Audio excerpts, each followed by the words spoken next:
Nietzsche et le cheval, un moment de compassion et de folie. Friedrich Nietzsche fut au cœur de l'une des scènes les plus bouleversantes de l'histoire des penseurs occidentaux.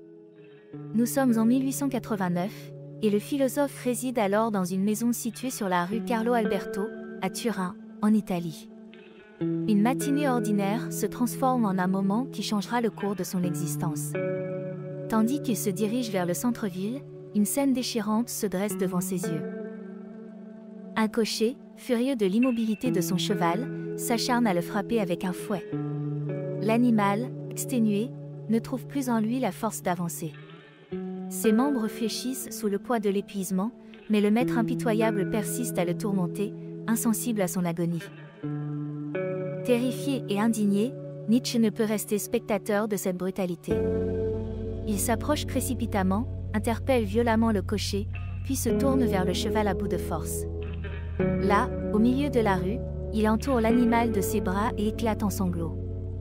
Des témoins racontent qu'il murmure doucement quelques mots à l'oreille de l'animal, des mots que nul ne peut entendre. Certains affirment qu'il aurait dit « Mère, je suis fou ». C'est à ce moment précis que l'esprit de Nietzsche vacille et s'effondre.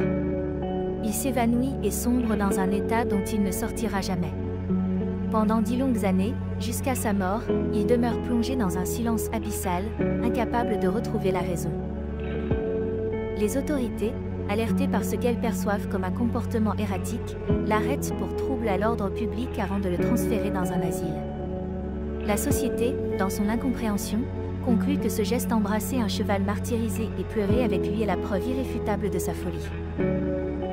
Mais ce moment tragique recèle une profondeur que certains refusent de réduire à une simple manifestation de maladie mentale. Milan Kundera, dans l'insoutenable légèreté de l'être, évoque cet instant où Nietzsche enlace le cheval blessé.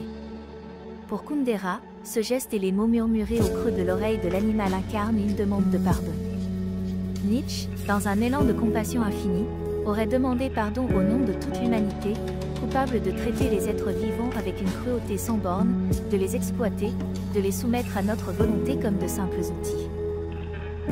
Nietzsche n'a jamais été connu pour être un défenseur des animaux ni pour sa sensibilité à la nature. Pourtant, ce spectacle de maltraitance a laissé une empreinte indélébile en lui. Ce cheval, dernier être avec lequel il a établi un lien véritable, est devenu pour lui un symbole. Ce n'était pas seulement l'animal qui l'étreignait, mais la douleur elle-même. Une douleur universelle, unie à l'essence même de la vie, à laquelle Nietzsche s'est identifié dans un ultime éclat d'humanité.